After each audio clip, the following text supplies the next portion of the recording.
There were no clear facial features that I could make out, but I could see its extremities, and its entire body appeared to be covered in hair. It was just me. It was Sabrina. Giving up on laser hair removal. Not going to her 6-week appointment. But if you don't want to get rid of your hair, if you're pro hair, today's Encounters episode is all about Bigfoot.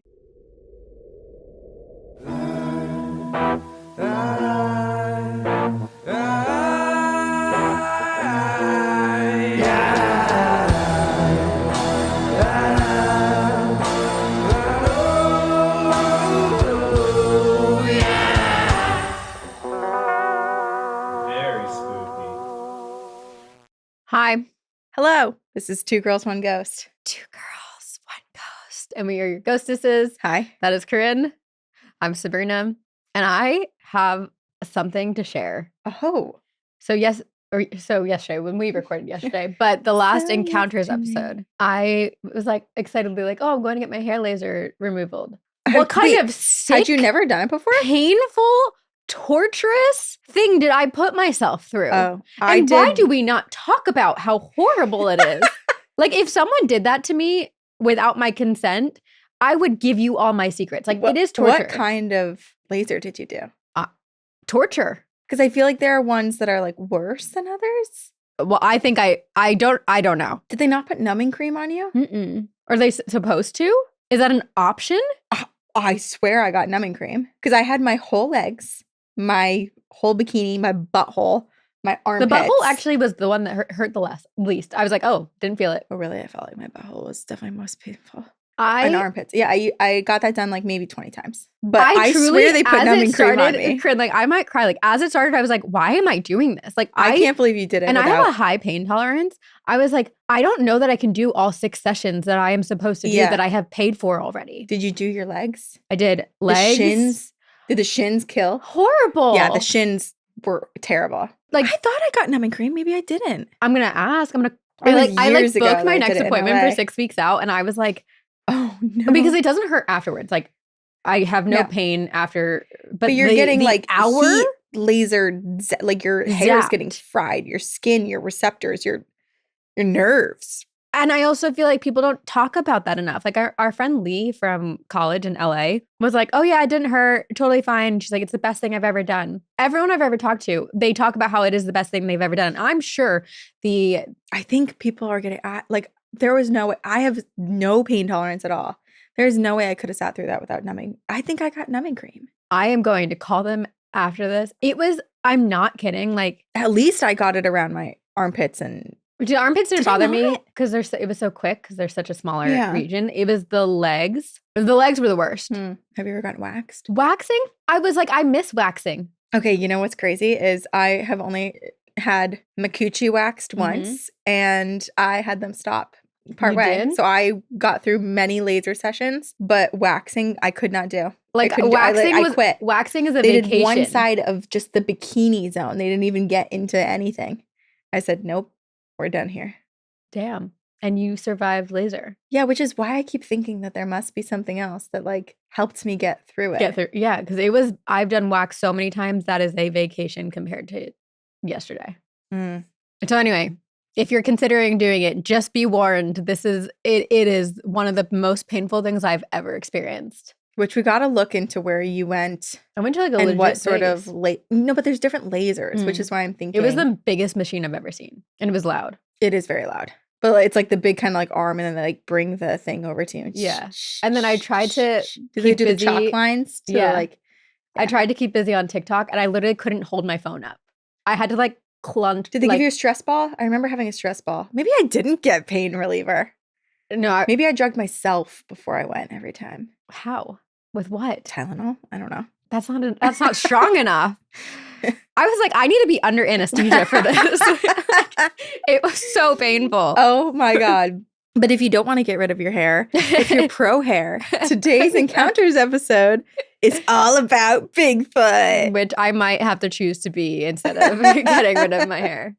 Just, yeah. Crazy. Commit to just being natural. You live in New England just be now. Hairy, like our favorite backyard beast, Bigfoot. Yeah. I so badly wanted to wear my Bigfoot. It's my boyfriend's shirt. Where is it? It had to be thrown away because I wore it so much that It did get you couldn't worn. read Bigfoot is my boyfriend. Like, it just, like, wasn't there. It was so faded because I get you wore the another crap one. out of it. I know, we got to bring back that design. Lucky it's from the our dead. own merch. Luckily, we can make it whenever we want. Yeah. Speaking of, by the time this episode comes out, we hope we will be having new merch very, very soon. Like, we have designs. We're working with an amazing designer. Oh my God. She's the best. Living Luna Creations, who does the sweatshirt that you wear all the time and everyone always is like, where's that from? So, which says the moon made me do it. Stay tuned.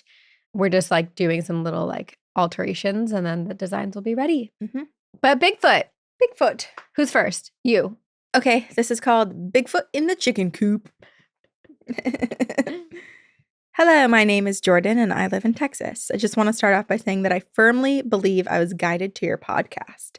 I was driving to work playing my YouTube playlist, which was all music, when randomly one of your videos came on. That is very random. That is, especially if you're only in music. Yeah. I was instantly hooked. And so now I listen to y'all on my drive to and from work, and also as I color, because it's my de-stressor of the day. And sometimes also when I fall asleep. Wait, so all the time. We love that. And also when I shower, and also when I cook, and also when I eat. This story was told to me by my father, and it took place roughly in the 1960s to 1970s in Longview, Texas. Longview, Texas is, or was, a small town in East Texas with lots of tall pine trees and even more history. What happened to it? Yeah, I don't know. Maybe the pine trees are just gone now. Also, wait, sorry for the so listeners sad. that Bigfoot's trees. Aww. They're gone. If I sound stuffy, because you are. That's pregnancy, man. My father was raised in Longview along with two of his sisters and one brother. And cute little side note, my mom, who grew up right down the street, he always had a crush on her, and it took him nearly 30 years to admit his crush on her. That's so cute. They're now married and love sharing the story with everyone that we meet. However, in my dad's teenage years, it's safe to say that he was a rambunctious teenager. He played football, he drove a car in a way that had police officers at the front of his door more than one occasion, and even had his mother, my mama, swearing that she would never, ever get into a car as long as he was driving. So probably good that he didn't admit his crush on your mom for 30 years, because they probably wouldn't have worked out if it was earlier. Yeah, revoke his license. Yeah. My father had a small group of friends that matched his energy, and when they weren't at football practice or school, they were usually hanging out at someone's house. Now, one of my dad's friends lived on a little farm, and this farm had a creek running through it and a little chicken coop as well, and some other small farm animals. My dad's friend told the group that something kept killing his family's chickens. But the weird thing was there was never any damage to the chicken coop, and the chickens never made any commotion. The family would simply start the day, as always, come out, and then find a decapitated chicken or chickens throughout the yard. Why am I picturing that, like, they know this is the routine they have with Bigfoot, so they sacrifice one of their own? It's like they've made a deal. That's why there's no commotion. This is like them pushing the virgin into the volcano. Right. Sorry, Frank, you're next. It's your day. It's your time. You're the eldest chicken. You've got to go. Bigfoot is taking you. Mm-hmm. So my father and his friends decided that one night they would spend the night on this friend's farm and try to catch whatever it was that was killing these chickens. The running theory was, of course, a raccoon or coyotes, but again, there was never any proof that these predators had been there, and no one was prepared for the shocking reality of what was actually eating these chickens. And it was just one every time, right? Like, no, I think it was like multiple. Yeah, it could be like multiple chickens strewn throughout. Okay, but I like the idea that like it's one. There's one sacrificial chicken every night. Jesus, how many chickens do you have to be able to keep a coop? Put them in an indoor coop. Mm-hmm. Or put a sign on the front that says no Bigfoot allowed. He will respect it. Yes. So my father and his friends treated it like a deer hunt. Everyone had guns. My father remembered he specifically had a rifle that was loaned to him by his father, and it was designed to hunt bears. And one of his friends was actually a very skilled and practiced archer and brought his bow and arrow. Okay, Hunger Games. Katniss Everdeen. And this is like not at all. This is like very tangentially related. But my brother like could be a sniper. He's an incredible sharpshooter. But he went to the rodeo in Texas, in Houston, where he lives, the other day. And he like went to all of the games and he wins the biggest prize every single time. Oh, all of his stuffies? Yeah. And I was like, wait, what the heck? He's What do you do with Pokemon, this? massive Pokemon. And he just said every time a kid showed a lot of interest, he would just ask the parents if the kid could have it. And he just gave them away. He kept winning them and just That's cute. giving them away to all the kids. He doesn't want a room full of plushies. I guess he doesn't want 7-foot-tall Pokemon plushies. But as someone who's probably in the dating world, that would be a weird thing to have in your home. Like, I don't think it made sense for me to take them home, but I enjoyed winning them. Welcome to my house with my one room full of stuffed animals. This is Squirtle's room. I would love that. It'd be He's weird. a kooky guy. It could fit. I think he could pull it off. Okay. So they positioned everyone like this. The archer was stationed in the top in one of the many pine trees over the chicken coop, harnessed to the tree trunk with another friend harnessed just below him with a flashlight. It is Hunger Games. It truly is. Also, this you know that this is the best memory ever. Well, maybe not the best once they find out, but how fun when you're gearing up for that. Yeah. The father and son that lived on the farm were on the roof of the house with a massive spotlight so they could turn it on and signal when the predator had been spotted. And my father, I love how the dads are getting in on this. Oh, Ocean's 11. Everyone's in on it. My father and another friend were positioned in a deer stand in the tree closer to the creek. Now they believe this predator had been coming up by the creek as they'd never found any footprints or anything, so they assumed that it must be traveling up by the water as to not leave any trace. So they then placed a line of bells with a small wire and stakes along each side of the creek bed as an extra warning system. Damn. Booby traps. My dad was not clear on how long they were waiting, only that there was no light from the moon and this farm was far from the city of Longview. There was no source of light. My dad admitted that he was on the verge of sleep when the friend that he was with in the deer stand started tapping his leg almost in a sheer panic. The friend was deadlocked on something out in the trees. My dad couldn't see it, but his friend seemed almost too terrified to even take his eyes off of it. Then the bells along the creek bed began to ring. My dad said he didn't remember there being a breeze strong enough to even rattle the bells, as all had been silent this night up until this very moment. My dad said he followed his friend's gaze and was only able to make out a massive shadow moving up from the bed of the creek So ominous. Between the trees, headed towards the chicken coop. A little midnight snack for our friend. Slowly, my dad raised his rifle and aimed it at this form. His shot was the signal to turn on the spotlight, the one that the others had on top of the roof. And my dad said he remembers watching this thing walk on two legs, almost with no sound, even though it moved through the shallow creek and was completely unbothered by the bells. It simply sauntered its way over to the chicken coop, and my dad watched as it tilted the tin roof of the coop off like a lid to a cookie jar, and then just began reaching in for a chicken. That's why there was no damage to the fence or the ground. Oh my God. My dad followed the creature with his sight, and then when he thought he had his aim settled on the animal's shoulder, he fired. The spotlight flashed on, light flooding through the creek in the chicken coop and beyond, and not even a second later, this creature let out a roar of pain. It shook the trees. My father said the roar rattled the deer stand so bad that he and his friend nearly fell off. Wait, that makes me so sad. I know. Immediately, the night was... This guy is just trying to get his little snack. I know. He has no idea he's under attack or that he's doing something wrong. Right. Someone put out a cookie jar of chickens for him. It's his kitchen. No one told him different. Right. Immediately, the night was filled with shouting and gunfire, and my dad said he watched as this massive creature took off into the trees on 2 feet, abandoning the chicken coop and knocking into the tree that his two other friends were harnessed into. That's terrifying. All of this is intense. My dad said that even after the creature was long gone, no one dared move from their post. He and his friend remained in their deer stand, rifles loaded and in their hands. The spotlight remained on until the sun rose, and his friend's mom ran out of the house demanding to know what happened and asking if everyone was okay. Slowly, everyone came down from their posts and collectively went over to the spot where my dad had shot the creature. The shot managed to take out the top of a nearly 10-foot tree. A nearly 2-foot chunk out of this tree was laying on the ground, splintered where the round had shot it. Just above where the tree had been shot was an arrow from the other friend who had been harnessed in the tree. My dad claimed that he thought he was aiming for the shoulder of this thing in the dark. He was totally unaware of just how high he had been aiming. Oh my gosh. The archer friend claimed that he had been aiming for its head. So now they have markers of like where the How shoulder tall was it is. and where the head was. After that night, no more chickens were killed. But it was collectively realized, at least with my dad and his friends, that they, without a doubt, had seen Bigfoot. And they wounded him. Yeah. I hope he's feel bad okay. for him. I don't think he knew. But he learned his lesson. Mm-hmm. Unless he's dead. Thank you for all of the spooky and spectacular stories and theories. See you on the other side, Jordan. I have so much sympathy for Bigfoot. Yeah.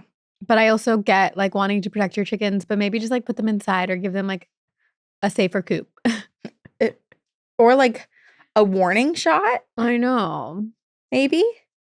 I really hope he's okay. I can understand the fear though of like not knowing what you're seeing.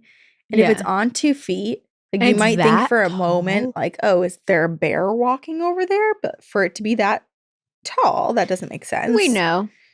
And for it to lift off the tin roof. Like a cookie jar is the best pick. Like the way I'm picturing it in my head is the most magical thing in the world. Yeah. I mean, let's think about it. This was like a group of guys waiting at night, scared shitless. Of course they're going to shoot. But I do wish that, they'd just done like the spotlight or something and tried to scare it away. Or on cameras so we could see video evidence of Bigfoot. These chickens on for you, Bigfoot. It's spring, which means spring cleaning. And for me, that means doing a closet reset. Oh, yeah. Getting rid of the things that don't work for me anymore. And also just like being way more intentional about what I'm bringing into my closet, which is why we've been shopping Quince for so many years because they really do make these high quality pieces that are staples for your closet. Oh my gosh. Yes. And it goes so far beyond just clothing too. All of their home products are amazing. Their duvet, the sheets. The curtains, like literally everything. The towels, everything. You can't go wrong. I got my winter jacket. Like if I need something, I just go to Quince.com. Yeah. They also have great kid clothes. I've been shopping for my nieces on Quince. Yeah. I just got some PJs for Noah. Oh, cute. His big boy pajamas and he loves them. Oh, it's so sweet. And one of the great things is that Quince works directly with ethical factories to cut out the middlemen. So you're paying for quality, not brand markup, and it makes everything so much more affordable. Mm-hmm. So refresh your spring wardrobe with Quince. Go to quince.com/TGOG for free shipping and 365-day returns. It's also now available in Canada too. So go to QUINCE.com/TGOG for free shipping and 365-day returns. Quince.com/TGOG. Okay, I have one. It's Sasquatch and it's a demon. Of course. This is from our listener, Quincy. And I'm excited for this because it has a little bit of like a tie-in to some alien stuff too. Okay, so it's called Sasquatch and a Demon. Hello, my fellow ghosts. My name is Quincy. And to be honest, I've been putting off this email for quite some time because, life. I met Dylan Harrington, who used to work for Tenderfoot and like was doing a lot with High Strange because I work for our local vet. And he mentioned that he was in the area doing interviews about all the cattle mutilations that have been happening for a podcast. Damn. When we were talking, I asked him the name of those podcasts, and then I told him I was obsessed with Two Girls, One Ghost, and he mentioned that he knows you. Anyway, I wanted to tell you guys 2 stories. One I personally did not experience, but my grandfather did. And the second story is a personal experience that is quite spooky. Also, I feel like we need to know more about these cattle mutilations because I know they talk about it in High Strange in the new season that's out. But Quincy works at the vet clinic and knows about it firsthand. Right. Is it Bigfoot? Is it aliens? What's happening? Okay, but the first story. And why always farm animals? Is it just because they're easy and they're literally cages, basically? Or like kept outside, easy access. Right, but like fenced in, so they can't really run. Yeah. They're domesticated. Okay, this first story is about my grandfather and Sasquatch. For a little backstory, my grandfather was a Marine in World War II. He worked a howlet. Sir, to be honest, I do not know how to spell that. I am severely dyslexic, so don't know. I don't even know what that is. So me neither. When he came back from the war, my grandfather struggled with a lot of things. So unfortunately, he did die by suicide years before I was born. But I've always felt extremely connected to him, like he's always there. When I was younger, I remember my mom telling me a story about my grandpa back when he was logging, when he came back from fighting in the war. Now, my grandpa was a big man. He was 6'7". That's tall. That's Bigfoot height. And he was skinny as a beanpole. My family has legs for days. That is something he passed down to all of us, and I am very grateful for it. But anyhow, they all lived in St. Helens, Oregon, which I've heard you guys mention about in the past. So my grandfather was a logger, and his call sign was a beetle. One day, he was coming home from a long day of work when he crashed into this specific bridge. I don't know the name of it, but as he's driving his log truck across the bridge, he looked over to his left and saw something big and hairy crouched on the side of the creek. He did this double take trying to figure out what the hell this creature was and slowed down his truck. As he stopped there, he watched this hairy, tall creature stand up, look at him into the eyes, then drop something in the water and turn around and walk back into the woods. My mother is the one who told me this story. She never mentioned anything about my grandfather feeling scared or worried, but it seemed like he was very intrigued because after Sasquatch walked into the woods, my grandfather went down to the edge of the creek where whatever that thing was dropped something into the water because he wanted to see what it dropped. There was a pile of freshwater clams all opened up, scattered all over the ground, just on the shore of the creek. Okay, at first I was like, oh my God, Bigfoot is littering. But really, it's composting. Yeah. And he was having a little snack, opening clams. Putting it back exactly where he found it. I love this. Bigfoot would totally have a shell collection. Bigfoot is tidy, is what I'm taking from this. Crack open the cookie jar. Put your shells back where they belong.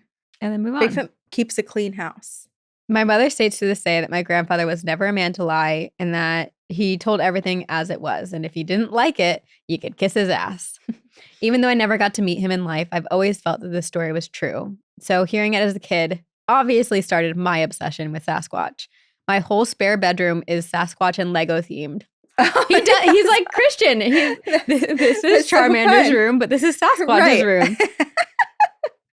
That's my story about Sasquatch that my grandfather experienced. I do believe in reincarnation, so if I ever get the chance and the choice, you bet your ass I'm coming back as Bigfoot. But all right, my second story, which I'll start with some context about myself. I was born and raised in a religious cult until I was 19. They were very strict on what we could and couldn't do, who we could be friends with, what we could celebrate, how we could even speak, all of that stuff, a cult. But of course, when you're in it, you don't realize it. But beginning of my senior year, I was really struggling with the religion. My mother and her fiance were in trouble with the religion because she was living with her fiance even though they weren't married. And he didn't believe in the religion, which obviously this cult was not okay with. So my mom was having severe consequences because of all of this. And things between my mother, her fiance, and I were not the best. I didn't like him because he was a cheating piece of shit. And my mom was in a really deep depression. She didn't know what the hell was going on. So the beginning of my senior year, her fiance proceeds to tell me that I am no longer going to be living in their house and that they have set up a trailer for me to live in. Excuse me? Well, also kind of cool that you get your own trailer, but like to be also, kicked out? Dickhead. At this point, let me hear it from my mom at least. Right. Screw you. Actually, that trailer's for you. Quincy says, at this point, I was super excited about moving out of the house because I really didn't like my life at that point. And I was in the closet, not living the life I felt like I needed to live. I was miserable and I was just excited to kind of get out of the house and have my own place. I was excited, but little did I know. There was no electricity and it was a single wide trailer home and the whole house was completely used in storage except for the back bedroom. So that was the only room that I really could go in this trailer. But yeah, so I was happy to have my own place. I made it my own. I finally had all the stuff that I wasn't allowed in the house, like Lady Gaga posters, CDs, and I hung them all on the wall. In our religion, they always told us to never have worldly friends or accept anything worldly from people. What does that even mean, worldly friends? In the religion, worldly people were considered to be anyone that didn't believe in the religion or that didn't go to church. So pretty much anyone that was not a part of the specific cult. Yikes. Of course, being a teenager, I wanted friends. And I was always the awkward religious kid in school so bad. And I so badly wanted to have friends that I made some. They were the weird ones, but also cool as hell. So one of my good friends who was in charge of the senior yearbook had this project and she had to go around with this little animal figurine of our mascot, Go Panthers. And she would go around and take different pictures of this figurine throughout the whole school. And it became a game between her and I where I would take the panther and hide it in different spots throughout the school, not telling her where it was. After the first quarter of her senior year, she was done with this project and no longer needed the panther, so she gave it to me. I was ecstatic. because I had nothing that was school pride related since I was in this cult, and we weren't allowed to have stuff like that until I, of course, started to have my own place and trailer. So this trailer was on the property of my mom and her fiance's house, but just up the hill about 200 yards. So school ends, I get to my house, I'm so excited. I set this panther on top of my TV, which is one of those old box TVs where you could like touch the screen and feel the static. So I'm starting to get all settled in for the evening because I had school for the next day. My whole room was a weird Lady Gaga, How to Train Your Dragon themed, weird combo, I know, but loved them. And as I'm getting cozy in my How to Train Your Dragon comforter, I fell asleep. And I've always had issues with the dark, so I had a nightlight on in my room. I still do as an adult. But then I got woken up. It was around 2 or 3 a.m. I'm awoken by the sound in the middle of the night of my TV being turned off, which, side note, I never fall asleep with my TV on, nor did I watch TV that day. But I wake up to the sound of my TV being turned off. And if you remember these TVs, like it makes a specific sound and you watch the screen like go from the outside in. There's like a buzzing. Yeah. Also, them writing about the like being able to touch the static of the TV made me realize that so many people out there are not going to ever experience that. That is crazy. Like it's like fuzzy on your hand. Really, yeah. Outside of the TV, you're feeling fuzz. Yeah. Now I want to touch that. Right? I like that sensation. Ooh, my hand is buzzing. It craves it. It craves the static buzz of the early 2000s TV. Okay, so I see the TV screen do this. Like I see it turning off as well as hearing it turn off. I'm laying in my bed trying to figure out what's going on when I realize I definitely didn't turn the TV on at any point. And that is when I realize I cannot move my body. I start to panic. I'm laying there in bed trying to move, trying to make a sound when I hear feet shuffling across my carpet, coming closer to my bed. I start panicking because I can't turn to see what's approaching me. I just hear it. My head is facing towards the wall. I'm laying on my back. And in my religion that I was raised in, they didn't believe in anything spiritual. So it's all demons, magic, demon spirits, everything's demons. So I'm laying there in bed. I start to pray because my whole life, that's what I was taught to do if you hear stuff like that. I was scared shitless. I'm laying in bed, not able to move, not able to make a sound. And I hear this thing approach me in my bedroom. So finally, I come to the conclusion that I need to say this prayer even more in my head. I say, in Jesus Christ's name, amen. And I regain feeling. It starts from my head, slowly down to my knees, and there's this tingling sensation that I'm finally able to start moving a bit and make noise. So then I start to say the prayer out loud. Once I did that, I regained all feeling in my whole body. But the feeling in my bedroom was so eerie. I do not know how I was able to fall asleep for the rest of that night, but somehow I did. The next morning, I woke up and the energy in my room was really uncomfortable and creepy, like different, like something from that night had shifted the energy in my room. I proceeded to get dressed and get ready for school, and I left. I didn't tell my mom what I had experienced. I just went to school and tried to act like it was a normal day, but that eerie feeling just followed me. When I finally got home, I did proceed to tell my mother what happened, and she tells me that we needed to go up to the house and see what was causing it because it sounded like I had a demon in my house. So as a 17-year-old, I start freaking out because who wants to deal with a demon in their house that they have all to themselves? I didn't tell my mom about the figurine because I had no idea that this would be correlated at all. When we got up to my house, as soon as you opened the door, we were smacked with the negative energy. I did not want to go back in the house, but luckily my mom was there and I felt a little bit more brave. We walked into the bedroom and we started scanning throughout my bedroom to figure out what could be causing this. She starts going through all of my stuff and proceeds to tell me that she had a feeling it had to do with all of my Lady Gaga stuff. What? But I told told her her How to Train Your Dragon stuff. Right. That's all good vibes. Toothless. I told her I've had all these things for months, that I don't think it was causing any of this. And that's when it dawned on me that the one thing that had changed in my room from yesterday to today was the little panther figurine that I had brought home the night prior. So I turned around and I told my mom that I think that that's what it was. I showed her the little figurine, and as soon as she saw it, she agreed. She said there's bad energy coming from that and said that we needed to get rid of it. So I proceeded to take it out of my house and put it in the dumpster. And as soon as it was out of the house, my home felt completely different. All of the negative energy had been lifted. Which is amazing that they were able to pinpoint so quickly what it was. Right. Because especially with like so many different figurines and just different like things that could pull energy. Like it's hard. Like also, like it sounds like the front part of the trailer was storage too. Like who knows what was in there? Right. There's so many items in a home. Right. To this day, I don't really know what the spirit was, but I do know that the moment that little panther figurine was gone, I had not experienced anything since. I love you guys' podcast and all the stories you tell. You guys got good energy going on and you crack me up.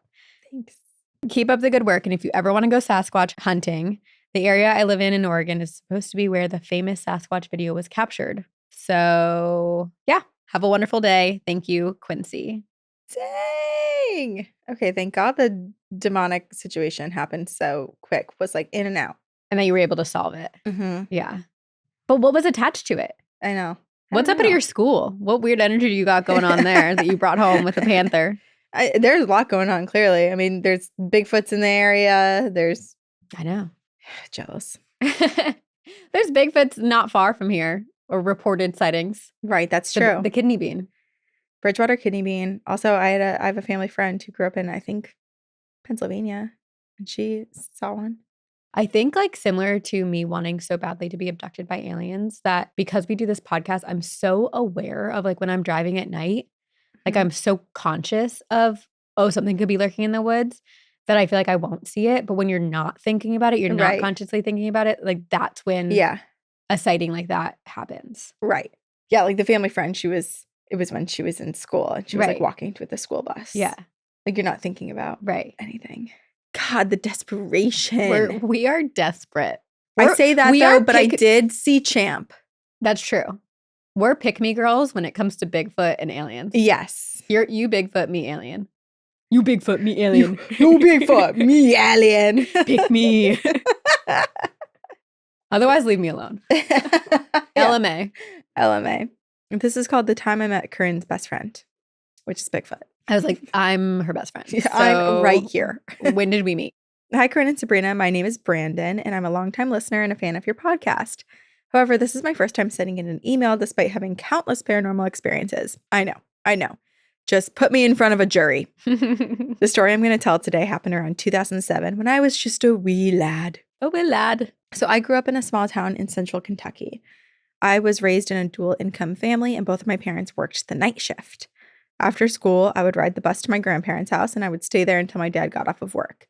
His shift usually ended around 10 p.m., so on a normal weekday, I was asleep by the time he came to pick me up. You know, the restless kind of sleep where you're on your grandmother's couch while being hyper aware of every clock tick and creaking floorboard. Yeah, that kind. That's me every night. I'm getting a lot of nostalgia from these emails. It was the static TV, and now I'm like thinking about the clock that's in my grandparents' house, the ticking, and then the little song it does. At the hour? At the hour mark. Yeah. On this particular night, everything started the same. He picked me up. We headed home. Our house was only a 10 or 15 minute drive from my grandparents' house. And to get there, you had to drive down a narrow road that passed a lake and then a creek. The perfect spot for Bigfoot. Right? Yeah, because they love eating their little clams and little creeks. Finding their chicken coops. Plus, if they are interdimensional beings, the power of the water. Mm-hmm. True. Mm-hmm. As a kid, I always thought that the empty fields and the darkness along the road looked like the perfect setting for a horror movie. The kind where unknown figures suddenly appear in your headlights. But that was fiction. That doesn't really happen. Dun, dun, dun. By this point in the drive, we already crossed the bridge over the lake and were approaching the second bridge that crossed the creek. As we rounded the sharp curve just before the bridge, I noticed my dad slowing down more than usual. It was not an abrupt stop. It was more cautious, like he was trying to avoid something in the road. I looked up from my half-asleep stupor, and I saw movement on the shoulder of the road. Moments later, a dark humanoid figure moved from the shoulder and onto the road itself. When people say that time slows down during these terrifying, life-defining experiences, I believe them because that is the truth. The entire interaction couldn't have lasted more than a few seconds, but I could paint every detail of what I saw nearly 19 years later. The figure was large. It was tall. There were no clear facial features that I could make out, but I could see its extremities, and its entire body appeared to be covered in hair. It was just me. It was Sabrina. Giving up on laser hair removal. Not going to her 6-week appointment. As soon as it noticed our headlights, it took one massive stride across the road, clearing it in a single step, and then bolted into the field opposite the side of the road. My dad and I were both stunned. And without a moment's notice, my dad decided that he was going to reverse the truck and point the headlights into the fields and try to get another look at this thing. That is so brave. In true kid fashion, I said, absolutely fucking not. I started crying. I started begging him, please just drive. I don't want to see it again. I just want to leave. And thankfully, my dad listened and we did drive off. But your dad still regrets that. Right. Your dad's still pissed. Oh, the day I could have seen things Bigfoot. we do for children. My freaking kid. The whole rest of the way home, we drove in complete silence. To this day, my dad and I still talk about that night, and we have no explanation for what we saw. The only conclusion we have is that, well, we saw Bigfoot. Mm-hmm. And here's the kicker. The area where we live is actually known for unusual activity. In the 10 years we've lived there, we have experienced UFO sightings, paranormal activity in our home, and now Bigfoot. This gives credence to the belief in Bigfoot that it could be an interdimensional being that can cross through portals or paranormal hotspots. However, a part of me wants to believe that it's just this warm-blooded cryptid and it's really good at hide and seek. What if that's what Bigfoots are doing? They're literally just playing the longest, never-ending game of hide and seek. Tag, you're it. Yeah. Except when you get tagged, they're too strong and you die. And you die. When you search Bigfoot in Kentucky, the town that I grew up in may not be one of the top results. However, we only lived 30 miles from an area that's considered to have one of the highest concentrations of reported sightings of Bigfoot in the state. Wait, I want to know the name because I want to research it. That would be a good we might be able to. Episode for you. Right. Yeah. So Brandon says the town used to host an annual festival dedicated to Bigfoot. So maybe that will help us find it. Kentucky Bigfoot town. There's a Bigfoot or research organization in Pine Ridge, Kentucky. Yeah, we'll have to look it up. Okay. Aside from that, the other element that convinces me that we were not just sleep deprived or experiencing some sort of shared hallucination is that this was not the last encounter with Bigfoot in our area. Not only has my dad had other experiences, including vocalizations, but another friend saw him in even greater detail. I will save those for another time. Stay spooky. Hope to see you on the other side. From Brandon. Okay, Brandon, we're coming to Kentucky. Dang. We actually have a lot of reasons to go to Kentucky. Goblins, Waverly Hills, Bigfoot, paranormal hotspot, Kentucky. Damn. That's amazing. And that's such a good one because, yes, it was scary in the moment, but like now you have a Bigfoot story and you survived. And Bigfoot wasn't trying to engage with you. No. He ran away. Yeah. He was playing hide and seek. If anything, your dad was trying to chase him. Yeah. So fun. Love Bigfoot stories. Hey, you might be watching us on video and we are getting older. And our skin is aging. We've been doing this for many years, almost a decade. No. But I doubt you can tell we're aging because we have a little secret that we're going to now share with you. It's called OneSkin and it's backed by science. Their OS1 proprietary peptide is the first ingredient proven to switch off those damaged sentient cells and actually slow skin aging directly at the source. Which is absolutely incredible. And the reason that we've put many of our relatives and friends on to OneSkin. My mom loves it. I also love the way it feels on your skin. Like it doesn't pill. It just like goes on really effortlessly. My skin absorbs it the perfect amount, but it still leaves you with that like dewy look. Born from over a decade of longevity research, OneSkin's OS1 peptide is proven to target the visible signs of aging, helping you unlock your healthiest skin now and as you age. For a limited time, try OneSkin with 15% off using code TGOG at oneskin.co/TGOG. That's 15% off oneskin.co with code TGOG. After you purchase, they'll ask where you heard about them, so please support our show and let them know that we sent you. Okay, I have another one from our listener, Scotty. Scotty doesn't know. And now we'll have another location to go to find Bigfoot. It is Bigfoot sighting at Clingman's Dome, which is in the Smoky Mountains. Hi, Corinne and Sabrina. I just want to say how much I adore your podcast, which always makes me like, thank you for saying that's very nice. But like, who would be emailing us to tell us they don't like? But we actually— there have been some. I think while I was picking my stories for this episode, like I found one because I searched Bigfoot, right? There was one email from someone who literally took the time to email us saying that they like basically said we were like the dumbest people in the world for believing in, and it like listed and it said Bigfoot. And was like, all of you who and all of your listeners need to get psychiatric help. I was like, to take the time out of your day to find our email address type that up and send it. Next time you walk across a puddle, stop and take a good hard look at yourself. Who is that girl I see? A monster, yes. Be better. Bigfoot would eat you if he could. All right, Bigfoot. I will feed him. No, never mind. You would feed him out of your hand if you could. This is getting dark. I'm not going to talk about feeding listeners to Bigfoot. Well, they're not a listener, so never mind. You can. Okay, so Scotty likes our podcast. You both make the paranormal feel like a cozy, terrifying sleepover with best friends, and I've been binging episodes nonstop. So this happened a couple years back, and every time you mention cryptids, all of the memories come rushing back. So here's the story. This happened in late October 2021 at Clingman's Dome in the Smoky Mountains. My partner and I had gotten up early in the morning to catch the sunrise, and it was that eerie quiet that you only get at high altitudes. No traffic, no animals, just wind through the trees and a fog that made everything feel a little off. I mean, I'm telling you, the moment we stepped out of the car, I felt like something was watching us. Not that someone's nearby kind of watch, but like something ancient had its eyes on me. Ooh. Smoky Mountains. It is. We took the trail up, and it was uneventful for the most part until we reached a bend near the tree line. We both stopped in our tracks because across a small clearing, maybe 50 feet ahead, there was a figure. It was massive, at least 7 feet tall, covered in dark, shaggy hair, with these wide, sloped shoulders and long arms that truly almost hung down to its knees. Whoa. We both know it was not a bear. I know how bears move, and this thing stood still, tilted its head at us like it was curious. My chest tightened immediately. I have never felt that kind of primal fear before. It was like every instinct in me was screaming to run, but I couldn't move. My partner whispered, "Do you see that?" And I nodded without even blinking. We were both rooted to the spot, absolutely paralyzed.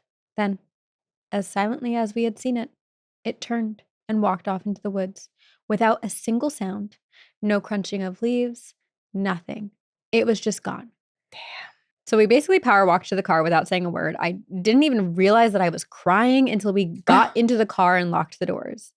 It wasn't just fear, it was awe, like I had seen something I was never meant to see.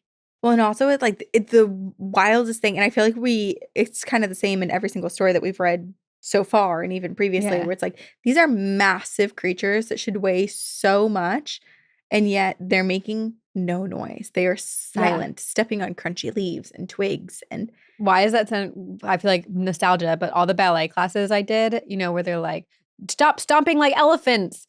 They should say, move like Bigfoot. Move like Bigfoot with grace. With grace. Heave your body silently. Float like butterfly. Fly across that bridge in one leap and make 0 sound when you land. I don't want to hear you breathe. Be Bigfoot. If I ever teach ballet, which I will not, in another life, Scotty says I will never forget that feeling in my gut, that overwhelming, bone-deep sense that something wild but also very intelligent had taken notice of me. When I tell people, most people laugh it off or try to explain it away, but I know what I saw. Bigfoot is real, and he hangs out at Clingman's Dome. Thanks for reading. I'd be honored if you shared it on the podcast, but if not, I'm just glad to tell someone who might believe me. Stay spooky, Scotty. Wow. We believe you, Scotty. We absolutely believe you. The other thing, I don't even understand people's arguments that are like, oh, you must have just seen a bear. Because we know what bears look like. Right. Toddlers know what bears look like. Bears are an animal that everyone is shown. I think it's because even when you're seeing a bear, you don't see it often. And so when you see it, it's like this moment of shock, right? And I think your brain processes shock in different ways, that people are like, oh, it was probably a bear, and you just have not ever seen one or encountered one in this way, that you just process it maybe weird. Yeah, because even a diseased bear still looks like a bear. Yeah, I don't know. The thing I can understand is when people there's been cryptid reports or whatever of a strange alien being, or what is this crazy creature, and it's the body of a raccoon who drowned and has no hair on it, and raccoons look crazy without hair. Raccoons are so cute. Raccoons are really cute. And possums. I love a possum tail I know it freaks people out. I think it's so cute. It's a little weird. It's ratty. It's a little gross. It's like a massive rat tail. Mm-hmm. But I do feel for the possums. I don't want them to be scared. No. Be afraid not, possum. We mean you no harm. And Bigfoot is real is the argument we're saying. Okay, I have one more called A Sighting. Was it Bigfoot, a flesh pedestrian, on Adirondack Highway? Ooh. Hello, ladies. I've only recently discovered your podcast, but I have been obsessively listening and decided to send in this story because it is the craziest thing that I have ever heard. It's not my story, but I will tell it to the best of my ability. When I was in college, I had an English professor who was the quietest, most reserved, logical thinking woman I have ever known. She was not what I would describe as eccentric. She had a pretty serious personality. But one day in class, we somehow got on the topic of weird stories that happened to us. And our professor unexpectedly chimed in with what she says is the scariest thing that she has ever experienced. And she still doesn't know what to make of it. She said she was driving home from visiting her boyfriend at the time. And a lot of the drive was through this remote part of the Adirondacks in upstate New York. It was around midnight, and she was planning on just driving the whole way without stopping. Now, at this point, she said, I know what you all are going to think. You're going to chalk it up to me being overly tired and seeing things, but I'm telling you with full confidence that this was not the case. She said along the two-way highway with just a median, she was approaching a hill. As her headlights started to illuminate the crest of the hill, she saw a giant thing hunched over in the middle of the road. She said she was going about 60 miles per hour. And she was startled thinking that this was a bear eating a deer in the middle of the road or something like that. So she switched lanes, got into the left lane. And this is the crazy part. All of a sudden, she said this thing stands up on two legs and starts to run into the median of the road and began running alongside her vehicle for a good 10 to 15 seconds. That's Mind you, she is driving 60 miles per hour and this creature on two legs is keeping up with her car. She said she was trying to look at it, but also keep her eyes on the road the whole time and was just thinking, holy shit, holy shit, holy shit, over and over again. It eventually cut across the road behind her car and ran into the woods. Needless to say, she said that this was the most scared she has ever been. And she drove the rest of the night in complete shock. Everyone in our class was listening to her with their mouths agape. This was not a woman who would just make something up like this. She swore up and down that that is what she saw. And she doesn't know what she saw. But she's adamant that her story is 100% true and not embellished. Well, we've heard stories like this before, so we believe it too. Mm-hmm. They're right. My professor went on to explain that she did not believe in Bigfoot, but if she had to describe what this thing looked like, it did look like a Bigfoot. I feel like Bigfoot, I mean, I may be wrong, but most encounters we hear of Bigfoot, they don't chase along the car. I feel like flesh pedestrians do, or like not deer do. Yeah. Which are also like hairy and tall and scary. Not like this, though. Although I feel like not deer. Well, the not deer look like deer at first, but they have that sort of like meat eating, like eating roadkill sort of trope. Yeah. And they can like rise up and be on 2 feet and be really tall and hairy. That this thing looked like a Bigfoot. This is from Amber. And Amber's serious professor, I guess. If you want to be remembered as a teacher, go out driving in the Adirondacks, have an experience with Bigfoot, collect your scariest and stories. Tell your students. Damn. Crazy. Now I'm just like mad at Brian for not experiencing anything like this because his family. Brian's the last person who would ever want to experience anything like that. No, he would be in an institution if he ever saw anything. But he grew up like hiking all the peaks in the Adirondacks, like huge hiking family in the upstate New York in their cabin. Look around, Brian. Did you not see anything in the tree lines? They're too pleasant of people for Bigfoot to like interact with. I don't know. Or you know also what it is? Like I feel like they were never too loud. I was just gonna say they were never alone and they always could be heard. That is a loud family. They can't sneak up on you. Let me tell you even that. Like all of these encounters that we just read, I feel like most of them were either people alone or doing something very quietly or like waiting, watching, not giving away their presence. Yeah. I'm kind of shocked my dad hasn't experienced more. I guarantee your dad has. He just hasn't told all the stories. He would tell me if he saw Bigfoot. Yeah, sure. Because he's told me that like other cryptid sightings. He did see. There's still time. And this is what I totally, and he's not the only hunter in like the Northeast region who has said this. He was like, I saw a black mountain lion or something. Like it was like a black panther. And everyone's like, that doesn't exist. He's not the only one. Other people have seen it. I need to get him a nice ass hunting camera. I have something to end on. It's not really a Bigfoot story, but a long time ago, you had done like a call to action for more stories or questionable like experiences where basically, am I the asshole? So this is going to be like a thought provoker. And our listeners, we've had a couple come in, so we should do like a whole episode about where we read your story that asking, am I the asshole for this experience? And we'll weigh in. This is from our listener, Tracy. Yes. Hello, Ghostesses and Sven. ADHD ramble incoming, so edit out whatever you want. We're just going to read the whole thing. It's easier. You did an Am I the Asshole episode, and I recently listened to it, and I think you asked for more, so here it is. I love your podcast. I love your connection with each other and the amazing community you have created. I guess it might be time for me to join Patreon because I need more. Okay, so to start, I believe in Bigfoot. That 3-part series you all did just confirmed it even more. But I've always leaned towards the interdimensional being. Anyway, for me, end of story, Bigfoot exists. Yeah, I agree with you there. I lean that way too. Yeah. I'm on the fence. I believe it exists, but I believe less in Bigfoot than I do in like most other things. But you believe in aliens. Yeah, 100%. Bigfoot could be an alien species. That's why I believe in the interdimensional being. Yeah, that's what I lean towards too. Yeah. I'm less of like, they're just chilling in the mountains at all times, hiding in caves. Yeah, no.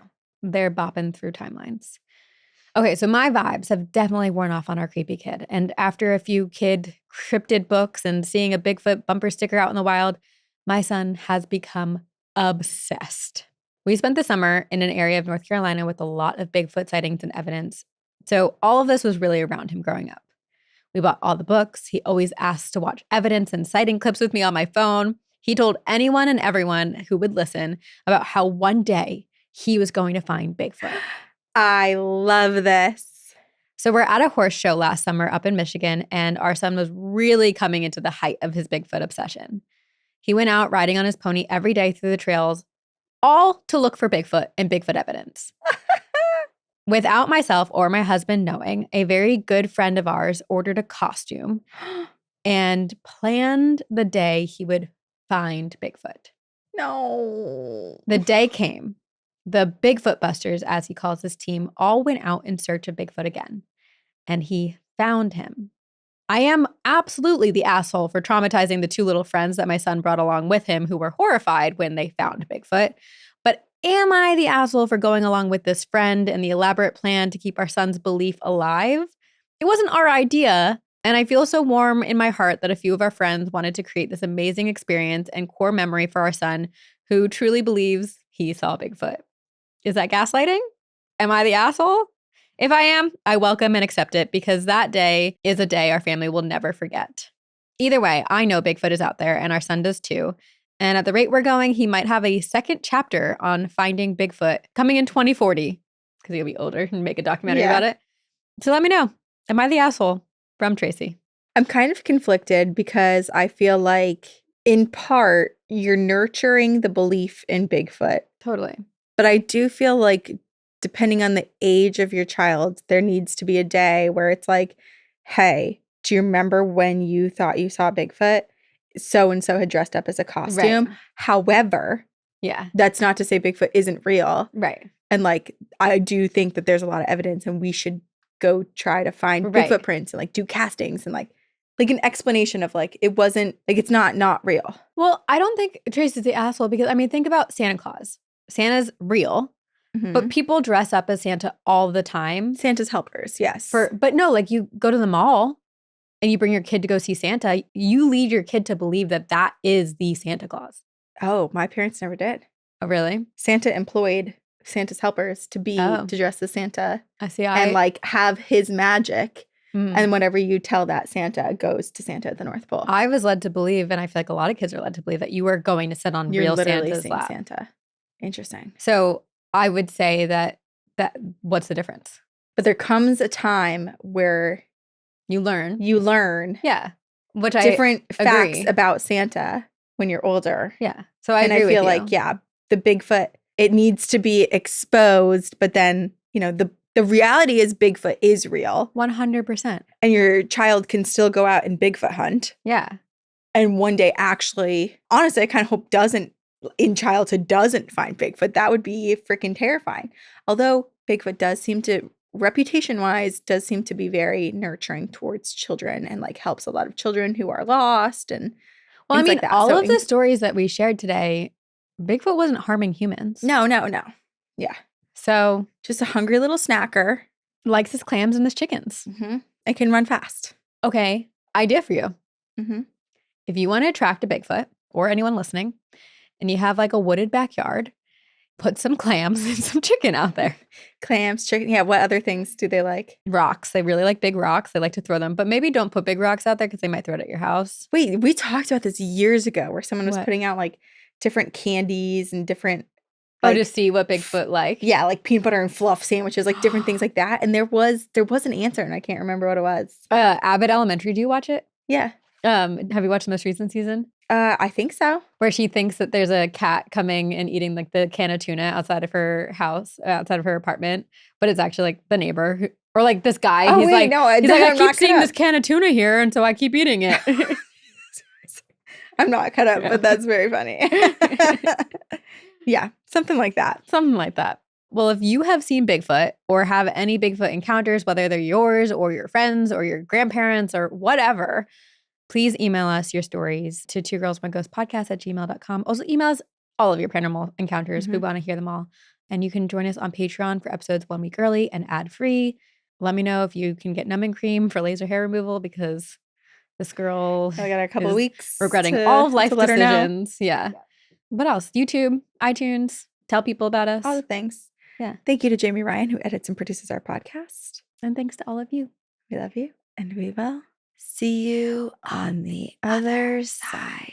Very spooky.